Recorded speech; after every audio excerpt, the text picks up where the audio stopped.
হানিফ এটার জন্য অনেক অভিমান, অনেক রাগও করছে আমার সঙ্গে। আমি বলছি আমি করবো না।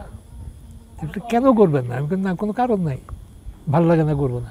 আমার ইত্যাদিও ভালো লাগে না। আমরা না, ইত্যাদি ভালো লাগে। তাহলে ইত্যাদি করেন। ইত্যাদি সব কিন্তু আইটেম কিন্তু হানিফের কালেকশন। এটা অনেকে জানে কিনা আমি জানি না। বিটিভির যে ইত্যাদি, এটা হচ্ছে আপনাকে আরও বেশি ম্যাস অডিয়েন্সের কাছে। হ্যাঁ, রিক্সাওয়ালাও চেনে, কর্পোরেট অফিসারও চেনে, সব জায়গায় সবাই সাধারণের কাছে ইত্যাদির বিভিন্ন ক্যারেক্টার, সেটা নিয়ে যদি আসেন আপনি একটু বলেন। প্রশ্নটা আপনাদের আর কি এটাই ইত্যাদি আপনার অন্য একটা মাইল ফলক। ইত্যাদি আর একটা মাইল ফলক। ইত্যাদি মানে পপুলারিটির যদি প্রশ্ন ওঠে তাহলে ইত্যাদি একটা মাইল ফলক। ইত্যাদি সবচেয়ে বেশি জনপ্রিয় আর্টিস্ট। হ্যাঁ, এটা শুরু থেকে এটা ফতেহ লোহানী একটা ইয়ে করতেন, সিরিজ বিটিভিতে করতেন, যদি কিছু মনে না করে। তো ওইটারও একটা দুটো আমি করছি। ওইখানেই হানিফের সঙ্গে আমার একটা পরিচয় হয়। হানিফ ওইটা অ্যাসিস্ট করতো। তো সেই ফতেহ লোহানী যখন মারা যায়, তারপরেই তো শুরু করলো ইত্যাদি, হানিফ সংখ্যা। তো ইত্যাদিতে কি হলো, মানে অল্প সময়ে মানে একটা মেসেজ দেওয়া, অভিনয় করে 4-5টা কথার মধ্যে একটা মেসেজ দেওয়া, এটা কিন্তু সব শিল্পীরাই ঠিক মানে বোঝার কথা না।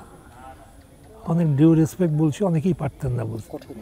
কঠিন, কারণ মুখস্থ বলতে হলে এটা মেমোরিতে আইসা বলতে একটা স্পিডটা স্লো হয়ে যায়, রিদমটা স্লো হয়ে যায়, পারফরমেন্সের রিদমটা কমে যায়। এখন সেই ক্ষেত্রে আমার কিন্তু কোনো কম হতো না। হানিফ আমাকে পছন্দ করতো শুধু এই একটি কারণে, এবং সবচেয়ে বড় স্ক্রিপ্টটা থাকতো আমার। সে এক পাতা পুরো টাইপ করা, এটা বলতে হবে এবং এটা বরিগি ছাড়া হবে না। এই একটা সুনাম আমি হানিফের কাছ থেকে পাইছি। এবং হানিফ শেষের দিকে যখন আমি বেশি ব্যস্ত হয়ে গেলাম, যে প্রোডাকশন এটা সেটা, ব্যবসা, ডিস্ট্রিবিউশন, তখন কিন্তু আমি খুব একটা টাইম দিতে পারতাম না। তো সে কী করতো, আমি যেখানেই থাকি না কেন, সে খুঁজে গিয়ে আমার ওখানে ধরতো, আমাকে ওখানে গিয়ে ধরতো, চলেন নাহলে কালকে আসেন, আপনাকে এই জায়গায় আসতে হবে। আমি এই কাজে ব্যস্ত, বাজে আসতেই হবে। এবং আলটিমেটলি আমি গেছি, করতাম, এবং করলে ভালোও লাগতো, আনন্দ। কারণ ওইটার মধ্যে একটা মেসেজ থাকে, পারফরমেন্সের একটা ডিফারেন্স থাকে। মানে নর্মাল নাটকের পারফরমেন্সের আর ওইটার পারফরমেন্স কিন্তু এক না। ওটা কিন্তু একটা স্পিডের ব্যাপার আছে, অ্যাক্টিংয়ের একটা লয়, স্পিড যেটা বলেন আপনারা, সেইটার কিন্তু সেটার দিক থেকে আমার একটা কি বলে গুণ বলবো না, সেটার একটা দক্ষতা তৈরি হয়েছিল আমার, যেই দক্ষতাটাই ইত্যাদির দর্শকদের কাছে ভালো লাগার কারণ। ইত্যাদির সঙ্গে যদি ডিফারেন্সটা খেয়াল করেন, ইত্যাদির সাবজেক্ট চুজিংটা, হানিফের যে আর্টিকেলগুলি চুজ করতো, সেটার মধ্যে একটা মুন্সিয়ানা ছিল, তার একটা ইনভলভমেন্ট ছিল। ওই যে ফজলে লোহানীর সঙ্গে কাজ করতে করতে তার যে একটা কী বলে একটা ম্যাচুরিটি তৈরি হয়েছিল। ইত্যাদি সব কিন্তু আইটেম কিন্তু হানিফের কালেকশন। এটা অনেকে জানে কিনা আমি জানি না।